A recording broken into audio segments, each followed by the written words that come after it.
Hello and welcome back to the channel. Today we've got the first drama reaction and I'm really happy that it's 반짝이는 Watermelon, or Twinkling Watermelon as it's known in English. It finished last week as I'm recording this and I have a couple of things that I would like to say about this. I have many notes. I don't think you can see this, but I have many notes. The writer for this is Jin Soo Hwan.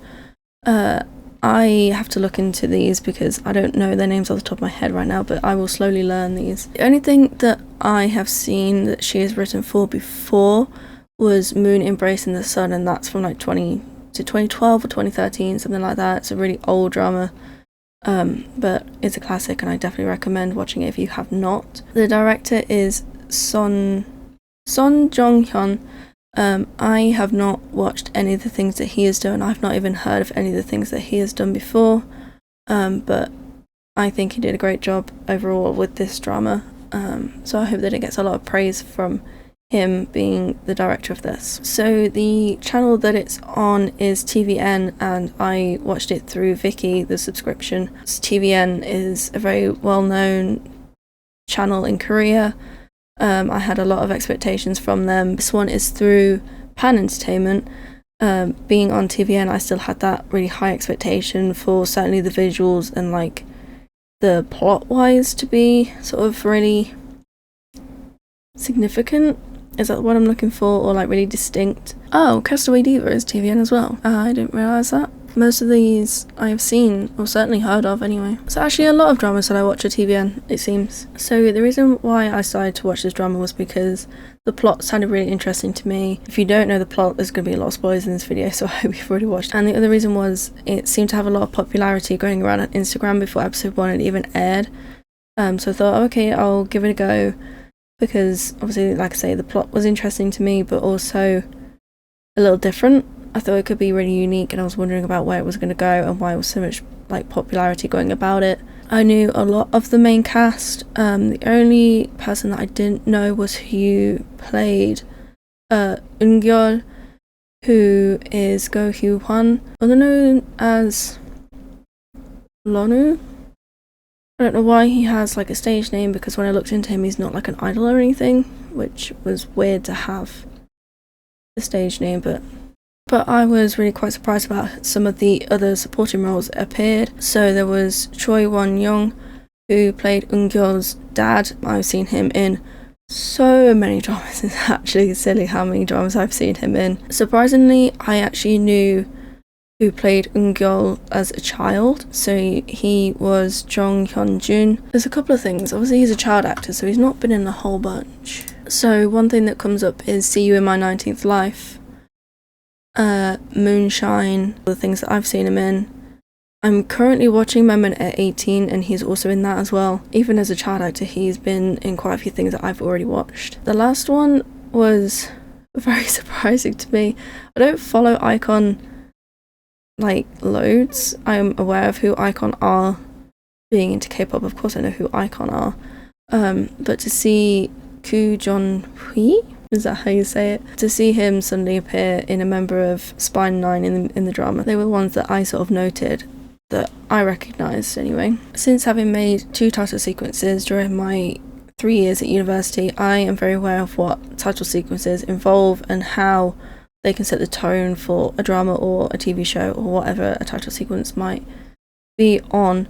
So I always try to watch the title sequence for the first drama, the first episode of a drama. I typically don't watch them after that unless there's some sort of detail that I thought, oh yeah, that was in the title sequence, and want to rewatch it. For this title sequence, I thought the art style was really interesting because this took a cartoony sort of feel to it, look to it with the animation style. I thought it was actually based off a webtoon, because a lot of webtoons that are turned into dramas have title sequences that are more illustrated or more sort of cartoony, so I thought that it was based off a webtoon, but it actually is not. I thought the bright colours of it also emphasised the light up feel of the drama that it gives overall.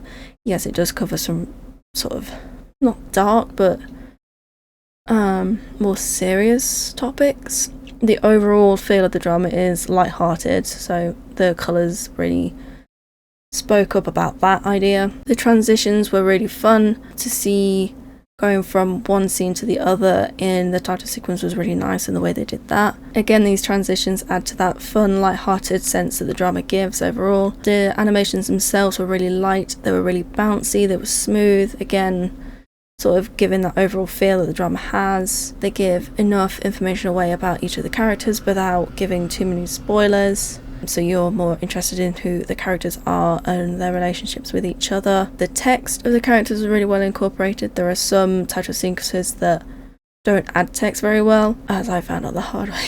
But they did it really well here. The font matched really well as well, and the song was really well chosen as well. Again, it's that light-hearted, uplifting kind of major song that they chose to fit the whole theme of the drama, the feel of the drama that they want to give. I thought the opening sequence to the first episode, so the opening for the entire drama, was really interesting to me. So I think the scene, to have it being the first scene that you see, is a really good way to open this drama. It's light and it's fun, which is again what the whole drama is about. And I think that comes down to the writing and the way that the writer has written it. So the two brothers don't speak for a little while to the staff, and it just leaves them sort of figuring out how they're going to communicate with these two boys who seemingly do not understand Korean. So they go ahead and try English, and then they tried Japanese as well, but still could not communicate with them. And then it wasn't until the two used sign language with each other that they realised that they were deaf, and that all their efforts had gone to nothing because they couldn't understand them. But in actual fact, Eun-hyo is not of hearing, but actually Eun-gul is of hearing, so he was able to understand their frustration even more, which made it really ironic. And I think that having the boys suddenly using sign language with each other sort of signifies what the deaf community has to experience in Korea, and what I imagine it could be like in some other countries as well.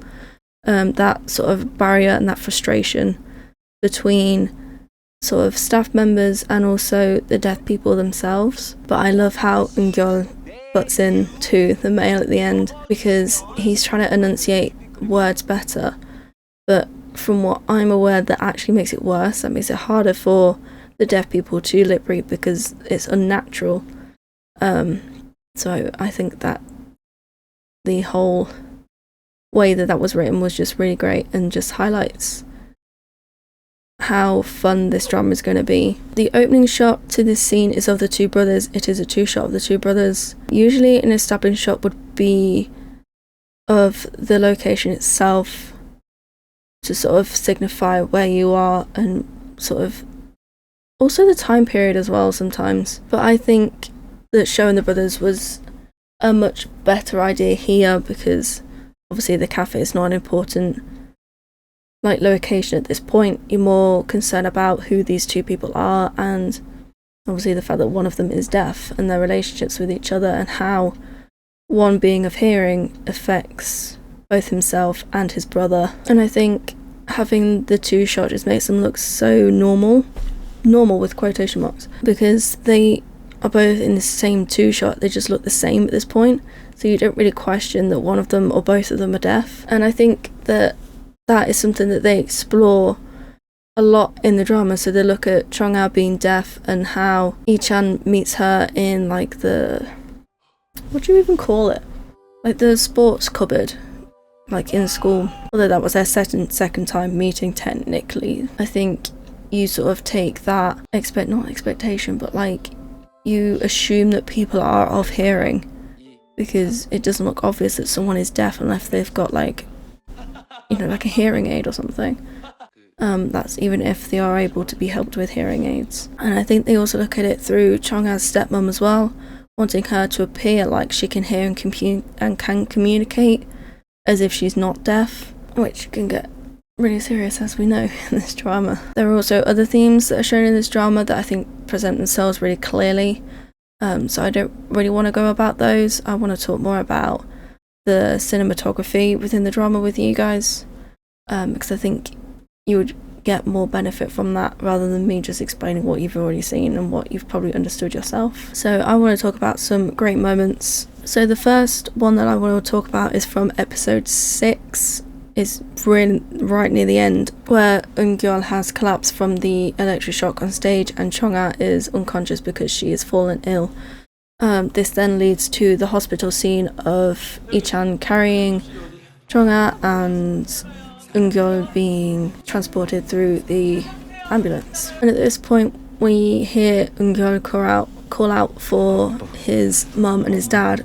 Obviously he is thinking of them from the present, not from the past where we are now. But then the two of them are actually just behind him as their younger selves. The colour becomes black and white, and we also have a lot of slow motion here as well. The black and white shows contrast from the rest of the episode, so it doesn't seem real at this point. The hospital scene doesn't seem real, that these three characters are so close to each other at this point. And the other thing is that Eun-gyeol doesn't know that Chong-ah is his mother at this point either.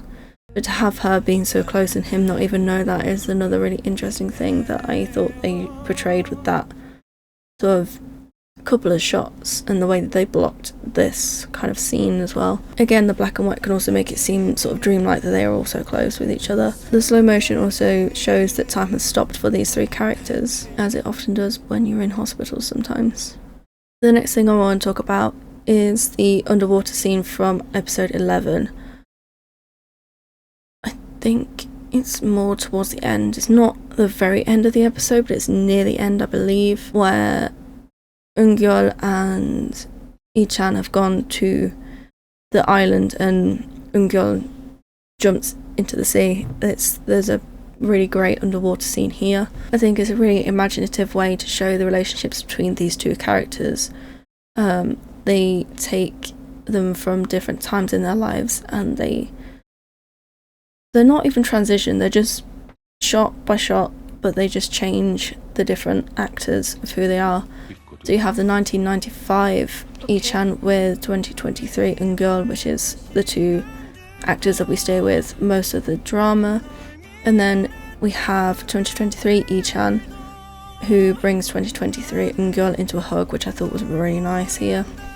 And then the last one we have 2023 Lee-chan with young Eun-gyeol. Again, we see the Little Mermaid story being told by Eun-gyeol's father to him as a child, and then we get the reminder of the scar that's on his father's shoulder, and then we come back to the water and to see that the scar is no longer there. So I think you're sort of led to believe at this point that Eun-gyeol is able to save his father from becoming deaf, but obviously we understand that that doesn't happen if you've watched the end of the drama, which I hope you have, because that's just a major spoiler. The whole underwater sequence allows us to sort of see how Lee-chan cares for Eun-gyeol as a son and as a friend. The next thing I want to talk about is from episode 13, and it is the sign language song that Lee-chan does for Chong-ah. At this point, we've seen that Lee-chan has really progressed with his, with his sign language. And understandably, he's not as advanced as Chong-ah is at this point, because he doesn't need to rely on it as much as Chong-ah does. But we've been seeing how hard that Lee-chan has been practicing his sign language for the song that he was going to perform for her at the festival. Obviously she doesn't go, so he doesn't use the sign language in the end. But I think having shown Chong-ah that she can listen to music in a different way through sign language it was quite a beautiful moment. Because obviously she believed that she couldn't listen to music, she couldn't enjoy music, but obviously now that she can, and Lee-chan is the one who proved it to her that she can. I've seen sign language being used for song lyrics before. I always remember the viral one that went round, I think it was Stray Kids concert, I believe. But I think that the way that they do it in this scene adds a certain beauty to how sign language can be used to communicate song lyrics and to allow deaf people to enjoy songs in a completely different way to people of hearing. And I think the rearranged version of the song that they did at the music festival helped to add more to the emotion of this scene. I think the slower tempo also added to a beauty to it as well. And I was shocked that I thought they had ruined it. Because Lee-chan had forgotten a sign, which I don't believe would have happened because he'd practiced so hard for it. I don't think he would have actually forgotten one. especially if it's for a girl that you love. I don't think you would forget something like that if you practiced that hard for it. But obviously it broke that moment that they were building up to. So at first I was really disappointed that they'd done that, but then Chungha hugs him and doesn't let go. I think had they not done that and her just walk up to him from where he was stood might have also been really nice, but I think because they broke that moment, it sort of stopped that emotion for a moment. I don't know if I prefer that version or a version where that emotion wouldn't have been broken. I think the hug signifies that she feels safe with him, because at this point he had saved her a few times, or he'd helped her in situations because she's deaf and she's been sort of manipulated or taken, like, been walked over because of her being deaf and not being able to sort of defend herself. And I think it shows her way of her appreciation to him in a way that he would definitely understand, because of course she could use sign language but he might not understand everything that she says. And I think it also shows that she trusts him because he's put in all this effort to learn sign language to be able to communicate with her, but he doesn't even put up a fuss about it. He doesn't make it seem like a burden for him to learn sign language either.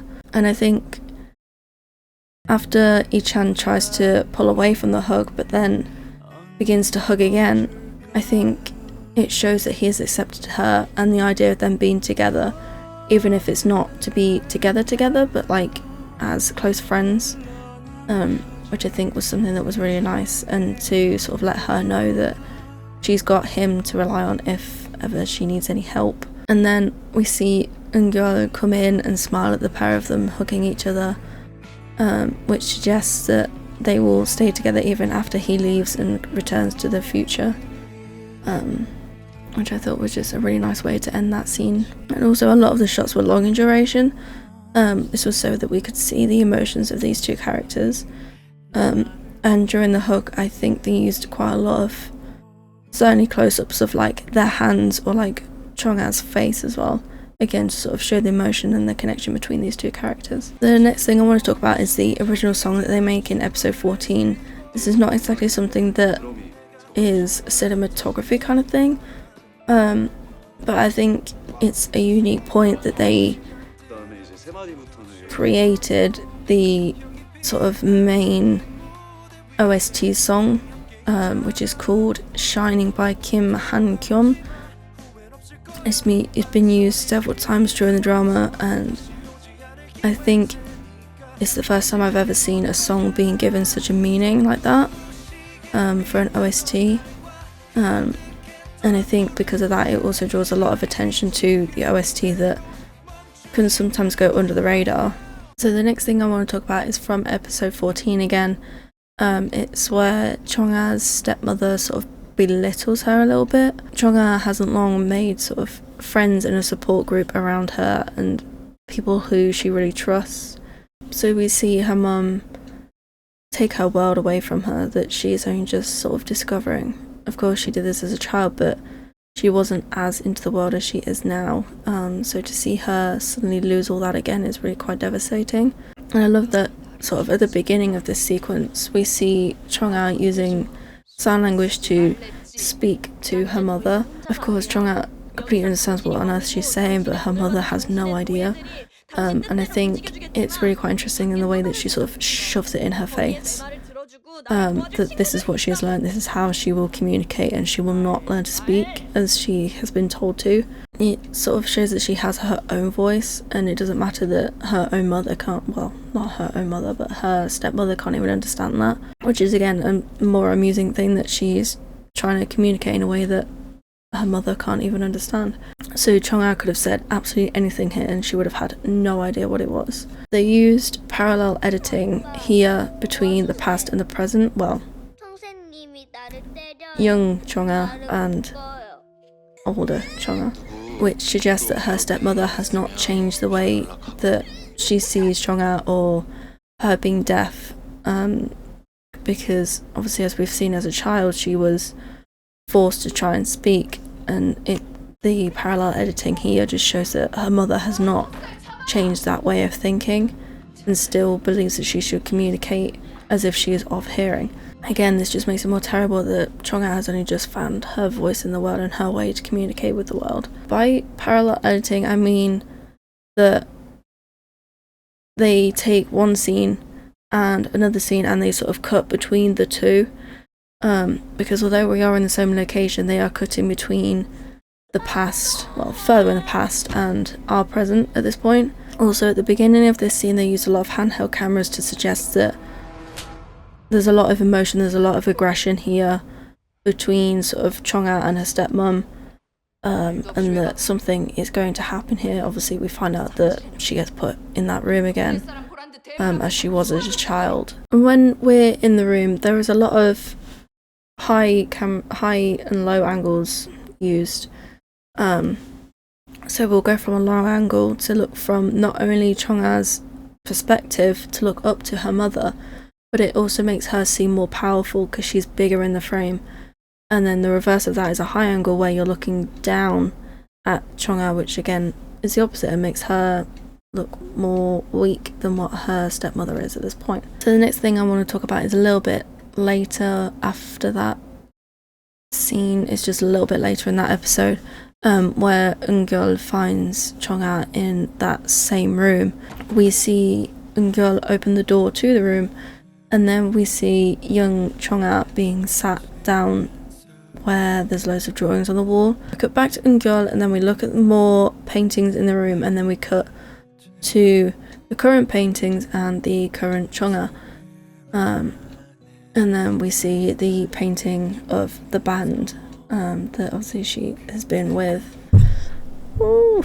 You sort of see it in Eun-gyeol's face that he understands straight away what's happened, and with the fax machine being broken, the scene beforehand as well sort of helps to understand that he definitely knows what's happening here. The shots being used to look at Chang'e at this point, as certainly the beginning of this scene, are high angle again, to make her seem more vulnerable at this point. But obviously it's Eun-gyeol coming into the room now, so when he comes to actually down to her level, the cameras are more eye level rather than being high or low.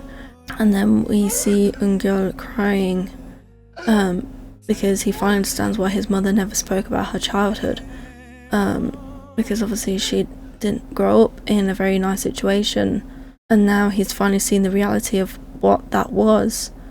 So I assume that emotion just sort of poured out of him.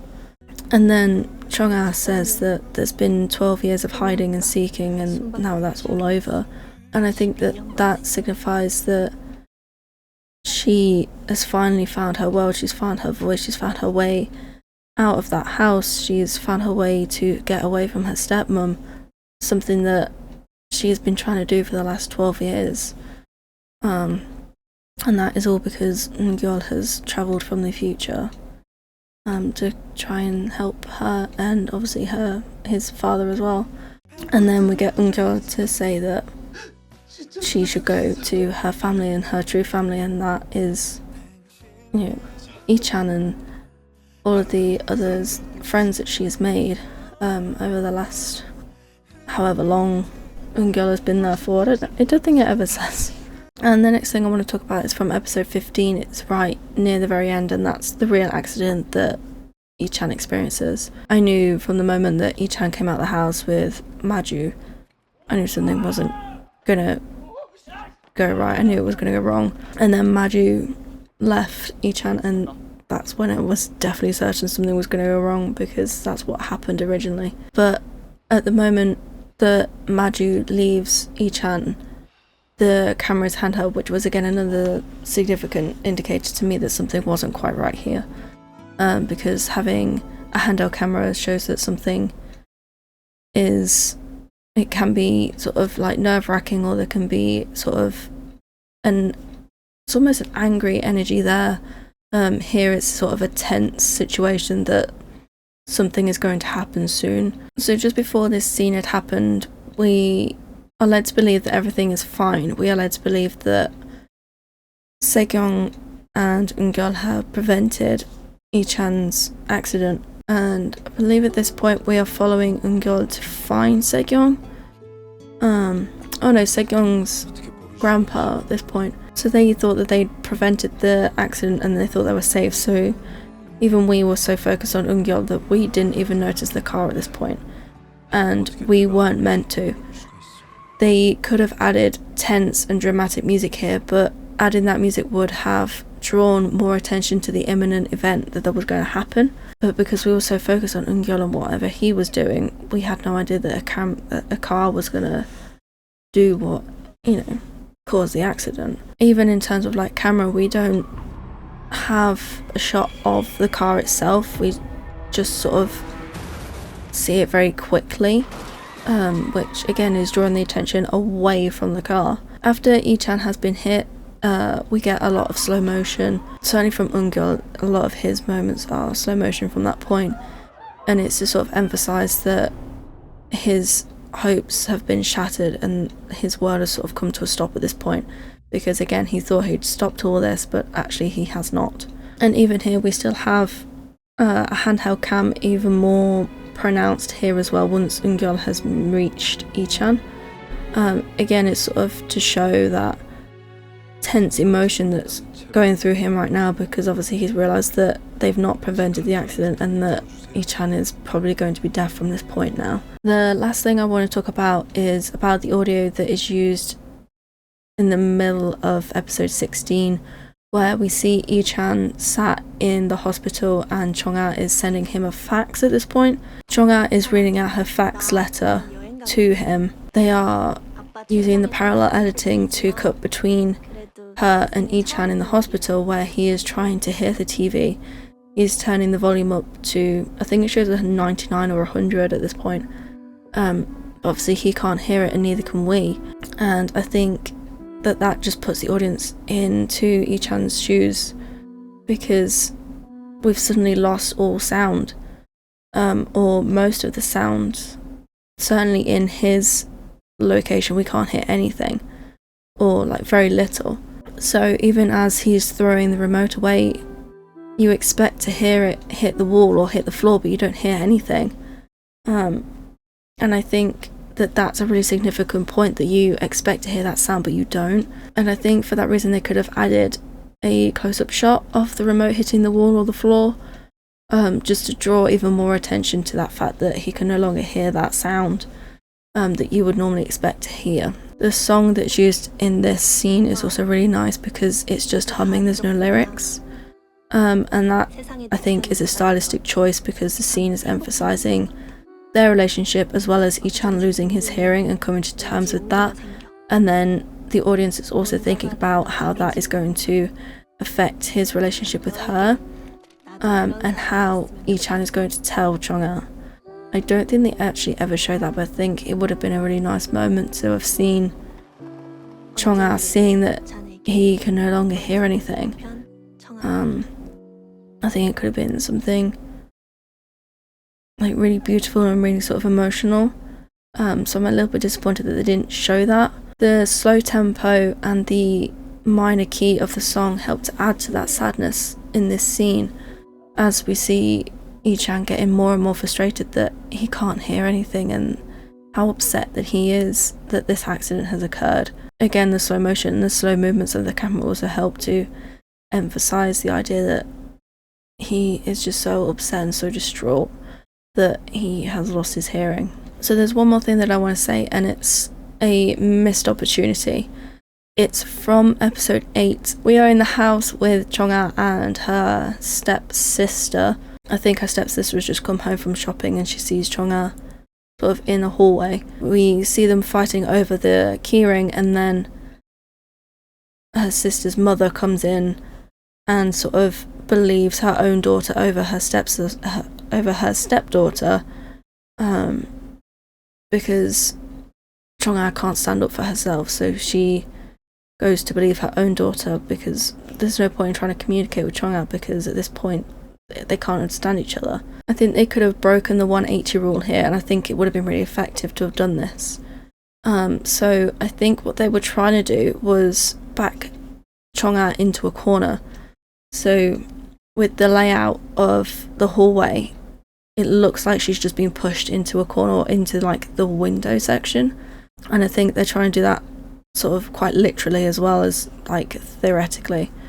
But I think having breaking the 180 rule here might have shown the power between these two characters and how that shifts a little bit better. And when Eungyul comes into this scene as well, I think having to use that 180-degree rule here as well might have helped show where his power was and where his power wasn't. So what I mean by the 180-degree rule is that you have your actors stood behind sort of an imaginary line and you don't take your camera behind this line.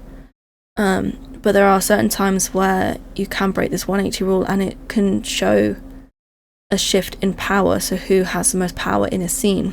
So I think if they had played with this correctly, they could have made it so that a stepmother had power at certain points, but then also Chonga had power at certain points, and then also when Eungyul comes into the situation, he also has power at one point, but then obviously loses it.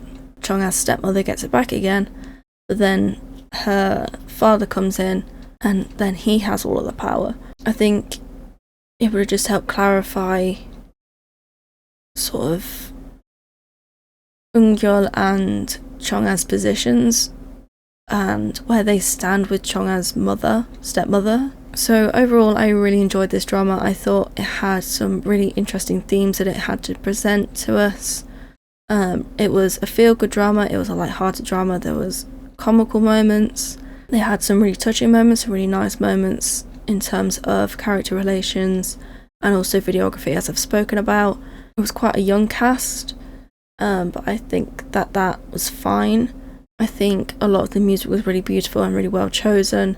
I just hope that people will watch this drama and sort of come to understand more about the deaf community and the struggles that they can have within society because they are not of hearing, and how difficult it can be for them to do sort of our normal activities. It makes it a lot more difficult for them.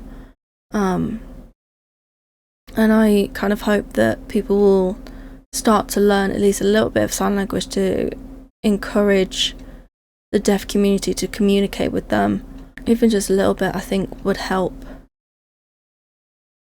Especially sort of in those cafe scenarios or sort of customer service scenarios, just to help them feel a little less alienated and more encouraged to go out to do these things, because I can imagine it can be quite daunting.